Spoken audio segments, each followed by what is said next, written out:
Galactic Council's hollow projection flickered above the massive chamber, casting a cold blue light over the gathered leaders of Earth.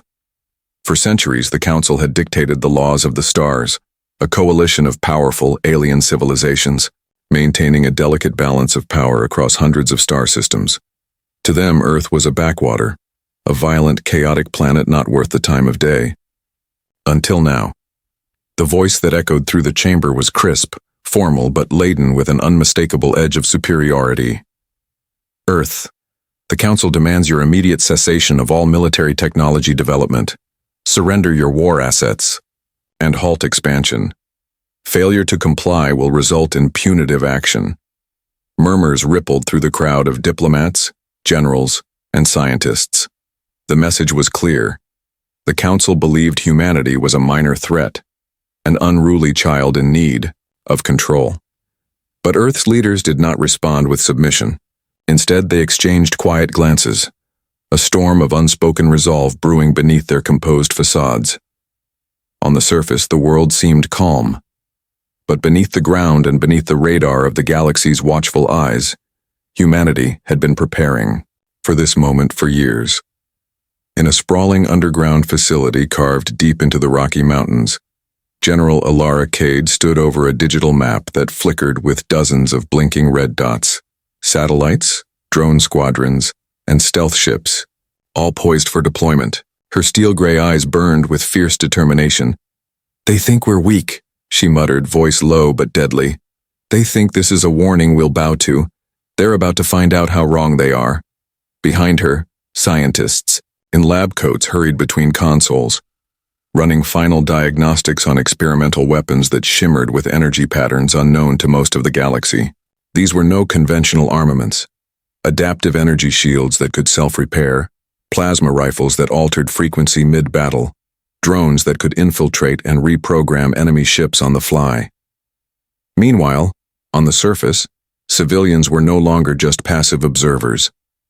Citizens trained in combat simulators, learned survival tactics, and prepared their homes to double as fortresses. Propaganda channels aired messages of unity and sacrifice, turning fear into fierce patriotism. Humanity had become a war machine, hiding in plain sight. Back in the Council chambers, the alien leaders were confident. The flagship fleet, a gleaming armada of warships, had already begun mobilizing near Earth's solar system. Admiral Vars, a towering reptilian warrior with scales glistening like onyx, surveyed the star charts.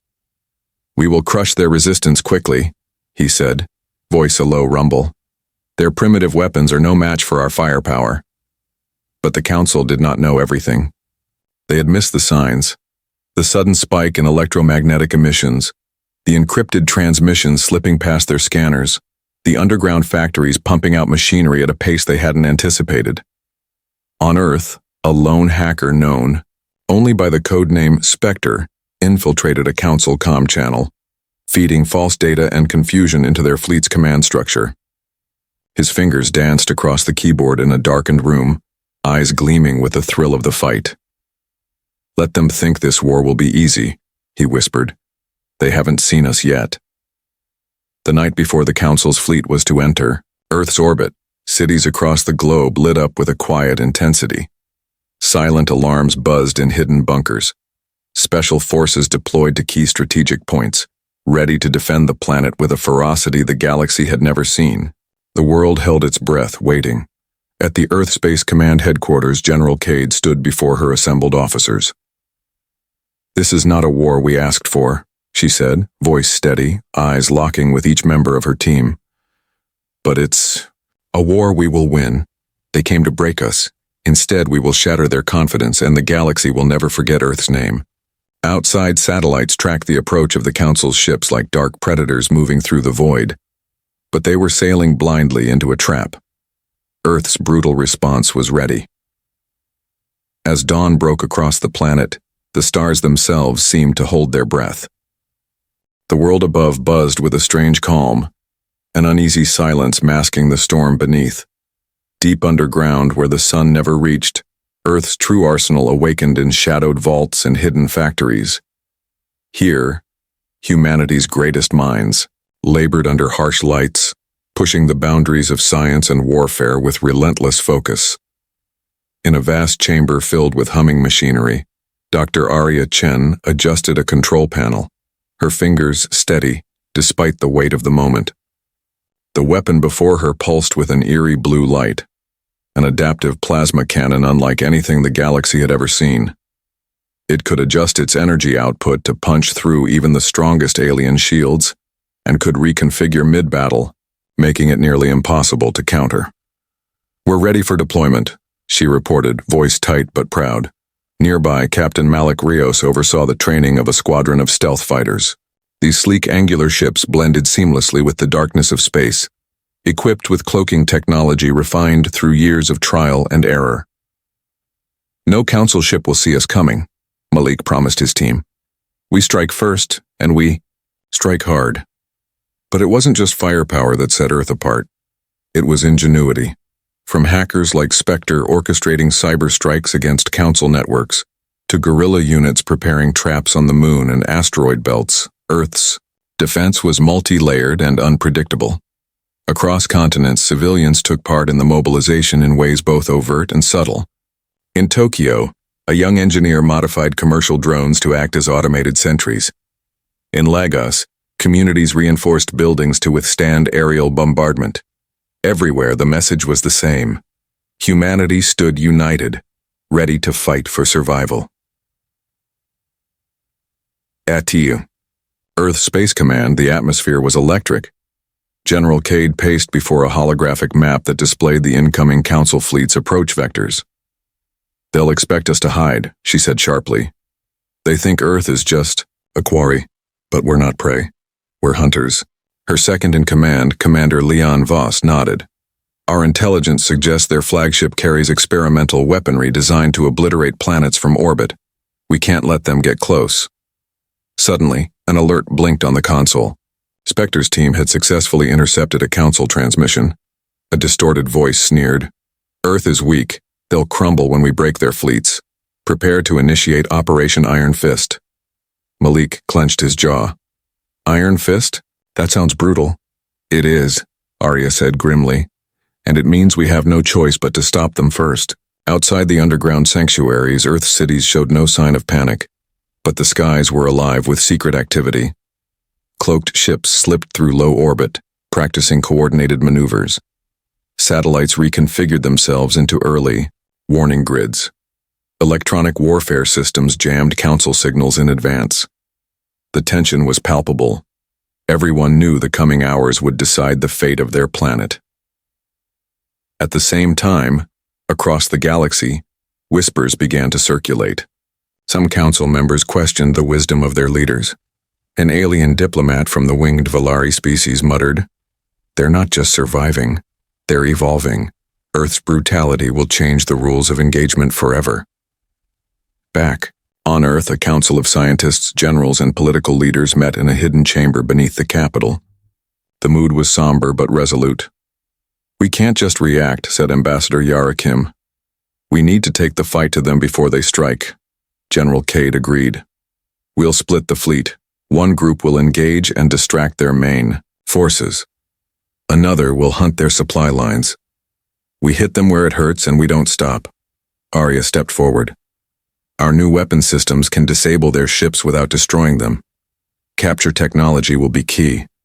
If we can reverse engineer, their advances will turn their own power against them." The plan was audacious. It risked everything on humanity's ability to adapt and innovate faster than the Council's elite fleets. Hours before the Council's fleet breached Earth's orbit, Spectre launched his cyber offensive. Dark streams of data flowed through. Enemy channels, sowing confusion, false commands, and electronic ghosts. Council ships began firing at phantom targets. Orders conflicted, and the fleet's cohesion cracked under pressure. Above Earth, stealth fighters slipped into position. A pulse of energy from Arya's plasma cannons cut through the vacuum, disabling a scout ship with surgical precision. Explosions bloomed silently against the stars. The Council's confidence was the first casualty. In that moment, humanity revealed its true face, a planet united, ruthless, and ready to fight back with everything it had. The void outside Earth's atmosphere was alive with silent chaos. Admiral Vard stood on the command bridge of the Imperial Vengeance, his massive claws tightening around the railing as tactical readouts flashed in front of him. The Council's flagship, a symbol of centuries of dominance, was expected to crush this primitive world's defenses in hours. Instead, it was struggling to maintain formation. "Report," Vards growled. "Multiple contacts detected, Admiral," replied his tactical officer, a lithe Velari female with feathered wings. "Stealth fighters emerging from asteroid fields and the Kuiper Belt. They are attacking with precision strikes. Our shield generators are under heavy stress." Vards' eyes narrowed. Impossible. They should not have the capability to launch an offensive this far from their planet. But Earth's forces were no ordinary militia. They had transformed from scattered rebels into a calculated and deadly force. The stealth fighters darted like shadows, slipping between debris and dark space, launching plasma bolts that slipped past Council shields with uncanny timing. The Imperial Vengeance rocked as one plasma cannon hit its port side, sparking alarms. On board, chaos rippled through the crew. Engineers scrambled to repair systems that were failing faster than expected. The Council's advanced technology was being outmatched by Earth's adaptive weapons and guerrilla tactics. In a hidden command pod aboard one of the stealth fighters, Captain Malik Rios grinned. "Hit their comm arrays again. Cut their coordination." "On it," replied his co-pilot as they launched a volley of micro-drones that swarmed the flagship's communication nodes, spreading electronic viruses designed by Spectre's cyber warfare team. Suddenly, the Imperial Vengeance's communications went dead. Varts roared in frustration. "Bring me the hacker. I will tear him apart myself." Meanwhile, Earth's surface watched anxiously as the first shots of what would be called the Battle of Sol rippled through space broadcasts. People in cafes, homes, and underground bunkers gathered around screens, witnessing the underdog planet unleash devastation on the supposedly invincible fleet. "Is this really Earth's response?" whispered a scientist, eyes wide. "They're fighting like predators." They were. Back on the Council's warships, the shock deepened. Other vessels tried to rally, but confusion reigned. Without communication, coordination broke down. Council captains argued over fragmented data, some pushing for retreat, others desperate to press the attack. In the midst of this, Earth's ground-based orbital cannons came alive, firing precision strikes at supply ships trailing behind the fleet. Several Council vessels exploded in brilliant bursts of light, the debris glittering against the blackness. General Cade watched the battle unfold from the command center with a steady hand, her team sending real-time updates from space combat units. "This is just the beginning," she told her officers. "They expected Earth to fold.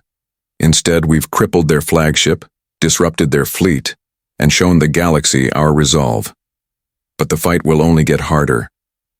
Suddenly, alarms blared. An emergency broadcast from one of Earth's outer colonies reported a Council infiltration attempt. Saboteurs had breached defenses, aiming to cripple Earth's critical infrastructure. Cade's jaw tightened. "Prepare countermeasures. We cannot let them gain a foothold on our soil." Back in the thick of the battle, the Council's flagship had not given up. Farts ordered a desperate counterattack, a massive energy blast targeting the asteroid field that shielded the stealth fighters. The blast tore through rock and ice, sending jagged debris flying. Malik's squadron narrowly avoided the explosion, but the price was high. One stealth fighter was shredded, another crippled. "We can't keep this up forever," Malik admitted grimly. "We need to turn their fear into chaos." Arya Chen, monitoring the energy outputs from Earth's weapons systems, offered a risky solution. "If we overload the adaptive plasma cannons and synchronize a full-power strike, we might breach their main shield and hit the flagship's engine core." Cade made the call instantly. "Do it. All units, focus fire on the Imperial Vengeance's engines." As the fleet concentrated fire, the flagship began to shudder. Internal systems overloaded. Sparks flew along its hull. With a final catastrophic explosion, the Imperial Vengeance lost propulsion, drifting helplessly. Council ships scrambled to assist, But the damage was done.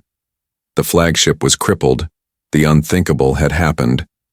In DOI, the council chamber's panic spread like wildfire.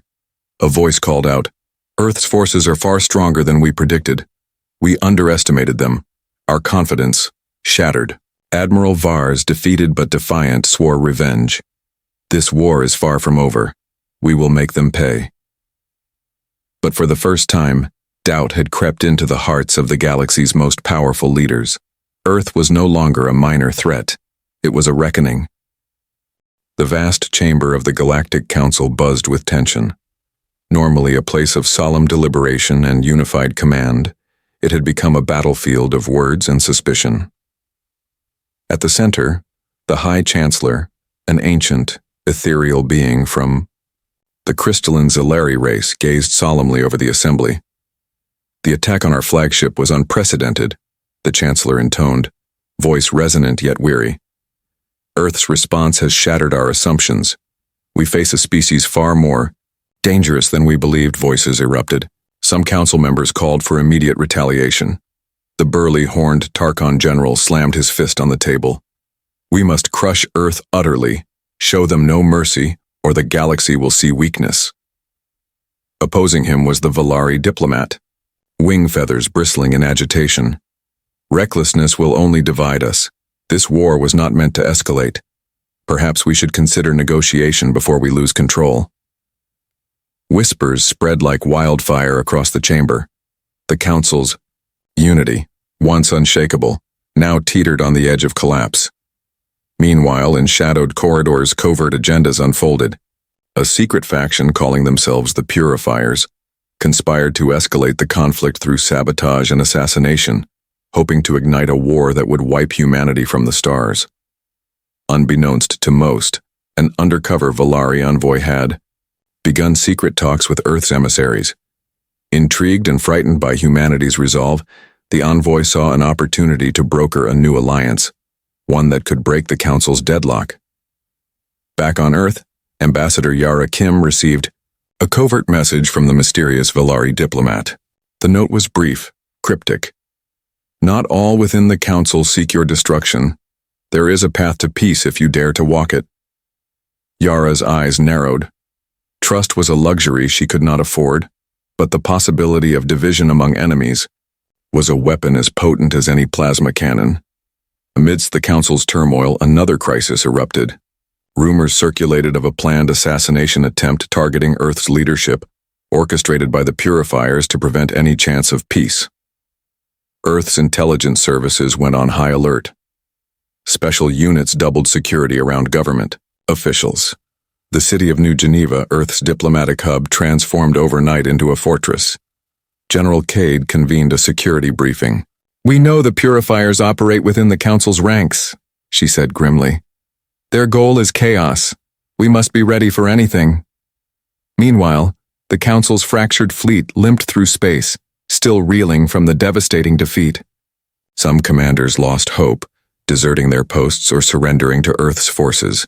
Others grew more fanatical, determined to crush humanity by any means necessary. Admiral Vars, now stripped of command but not spirit, rallied loyalists in the dark sectors. "The Council fears Earth because we hesitate," he declared to his followers. "We must become the hammer, not the anvil." Back in the Council chambers, the High Chancellor struggled to maintain order. "If we descend into civil war, the galaxy itself will suffer. We must choose between unity or collapse." The decision weighed heavily. For the first time, cracks showed in the Council's infallible facade. On Earth, the people watched the unfolding drama with a mixture of fear and hope. Their brutal response had changed everything, not just the battle, but the entire galactic balance of power. As Ambassador Kim prepared to respond to the Valari envoy's offer, General Cade reminded, "Her peace is a strategy, not a weakness. But we must never forget, the Council is as fractured as it is furious." The stage was set for a game of diplomacy and deception, where allies and enemies blurred, and the future of humanity hung in the balance. In the shadows of power, the true battle for the galaxy had only just begun. The early morning light cast long shadows over New Geneva. But inside the fortified diplomatic district, tension burned brighter than any sun. The attempted assassination had rattled the city. Guards doubled their patrols, checkpoints tightened, and a heavy silence filled the air. Still, Earth's leaders refused to yield. General Alara Cade stood on the balcony of the Earth Space Command headquarters, watching the horizon where the Council's battered fleet regrouped beyond the atmosphere. Behind her, Ambassador Yara, Kim prepared for the delicate dance of diplomacy, a war fought in whispers and coded messages. But war was never far from the surface. In the sprawling underground tunnels beneath the city, soldiers readied themselves. Civilians trained in combat simulators, their determination hardened by loss and fear. From teenagers wielding makeshift weapons to engineers designing new defensive tech, every person became part of the resistance. Fear is a weapon they hoped to use against us, Cade told her officers, but it has only forged us into something stronger. We will not break. Across Earth's territories, similar scenes played out. From the deserts of the Sahara to the frozen tundras of Siberia, humanity unified like never before. Battles were fought in both the void of space and the streets of Earth itself, as saboteurs and spies sought to undermine the planet's defenses. One of those spies was an ex-Council operative named Jarek, who had defected to Earth after witnessing the Council's cruelty firsthand. His knowledge of Council tactics proved invaluable. During a covert mission in the city's underbelly, Jarek led a team to intercept a convoy carrying advanced weaponry destined for purifier agents. The firefight was brutal. Bullets tore through. Concrete explosions rattled nearby buildings, and every second counted. Jarek's voice crackled over the comms. "We hold the line. No one gets through." On the surface, news of the skirmish spread quickly. Propaganda broadcasts glorified the defenders, inspiring civilians to stand tall. In space, Earth's fleet continued to press the advantage. Using hit-and-run tactics perfected over years of conflict preparation, small squadrons crippled Council supply ships and disrupted their attempts at reinforcement. Back on Earth, Arya Chen worked feverishly in her lab to refine the plasma cannons and adaptive shields. Each new prototype was tested under simulated combat conditions, pushing limits to ensure survival. One evening, as exhaustion threatened to claim her, Arya received a message from General Cade. "We need your breakthrough. The next battle depends on it," Arya responded with a determined smile. "We won't let them break us." Meanwhile, Ambassador Kim balanced precariously between hope and caution. The Valari envoy had arrived discreetly, and tentative negotiations began. Yet trust was scarce. Every word was measured, every gesture scrutinized. During a secret meeting in an underground chamber, the Valari envoy Valara spoke quietly. "Not all in the Council seek destruction, but peace requires sacrifice. Are you prepared for the cost?" Yara's reply was firm. "Earth will do what it must to survive, but we will not be pawns in their games." Valara's eyes gleamed. "Then perhaps we are not so different." The fragile alliance with dissident Council members grew as Valara shared intelligence on purifier movements and weaknesses. Despite victories, the toll of war weighed heavily. Families mourned fallen loved ones. Cities bore scars of battle. Yet, humanity's spirit endured, fueled by the belief that freedom was worth any price. In a command briefing, General Cade addressed her officers with unshakable resolve.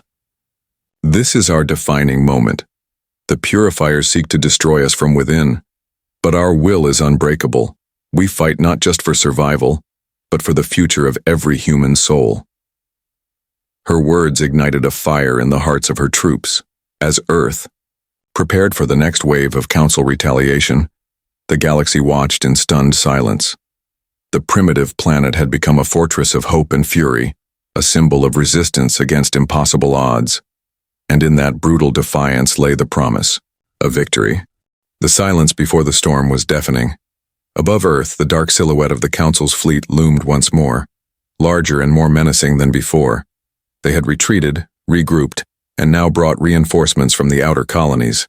Veteran warriors, experimental warships, and weapons designed to crush human resistance. But Earth was ready.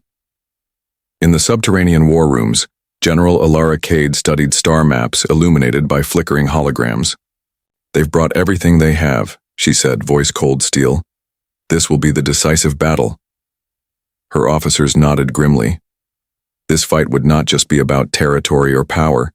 It would decide the fate of their entire civilization. Elsewhere, Ambassador Yara Kim met with the Valari envoy, Valara, in a secure chamber beneath New Geneva. Their tentative alliance had grown stronger, but fragile trust remained a delicate thread.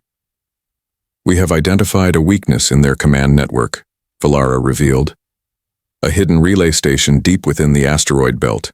Disrupt it, and the Council's fleet will lose coordination."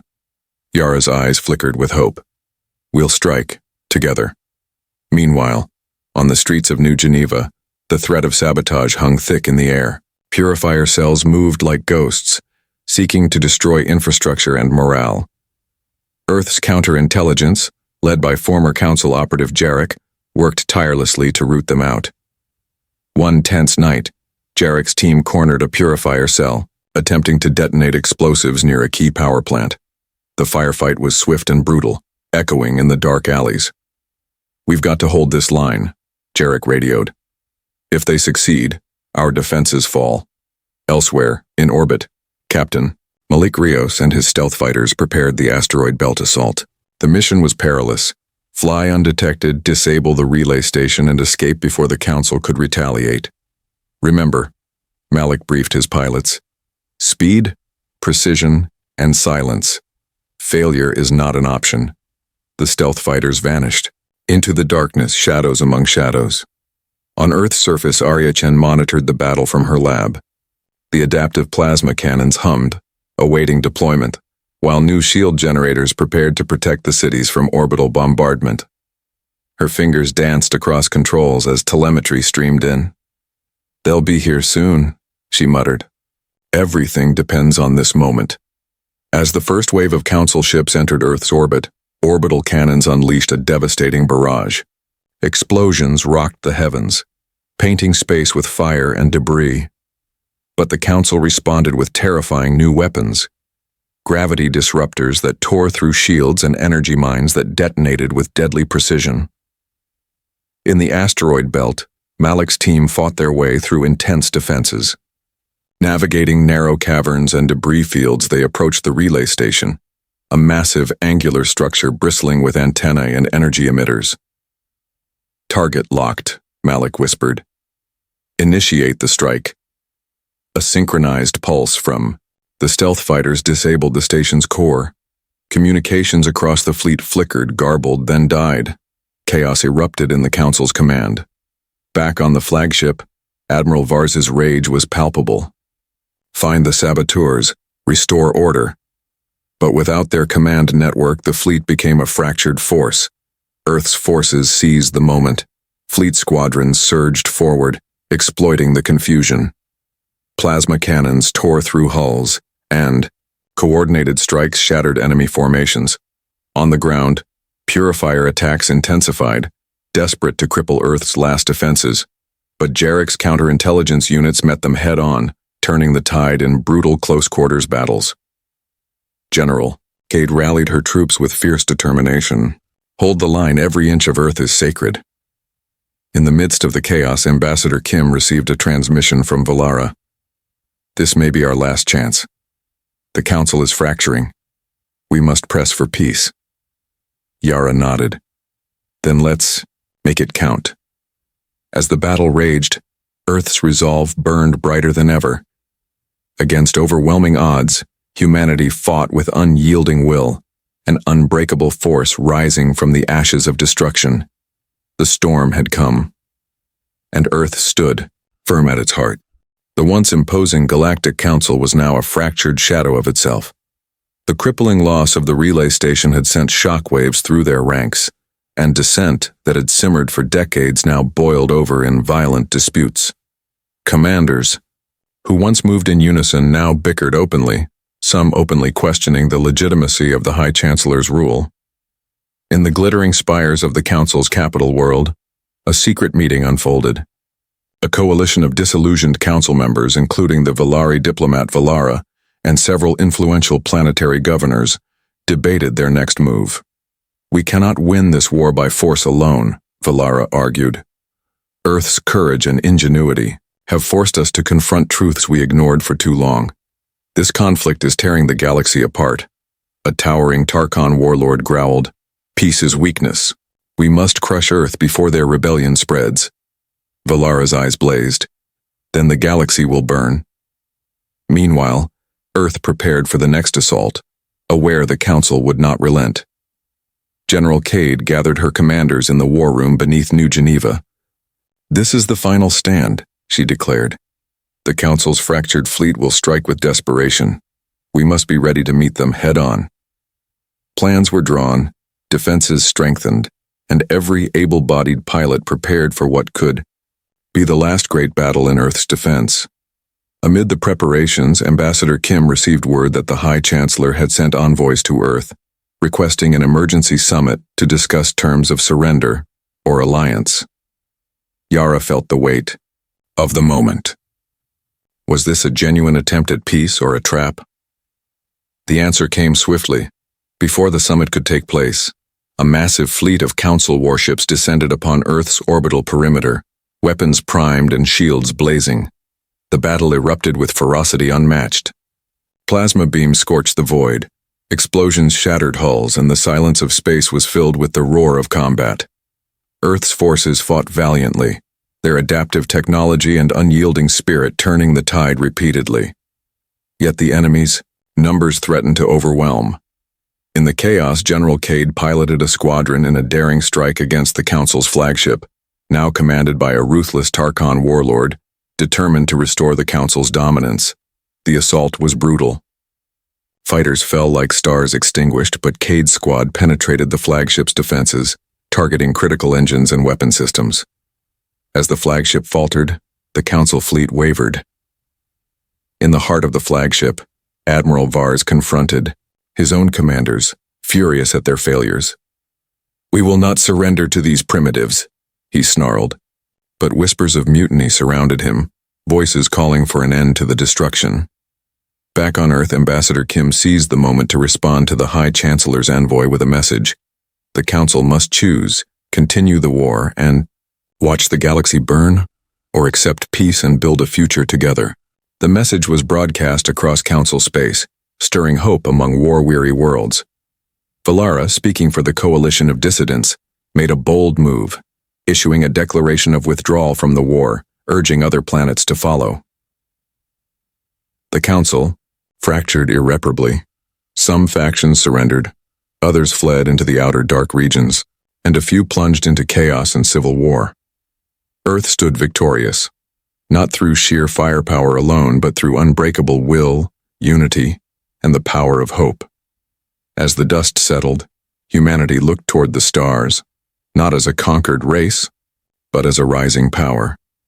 The Galactic Council's confidence was shattered, and from the ruins emerged a new order, one where Earth would no longer be a pawn, but a player.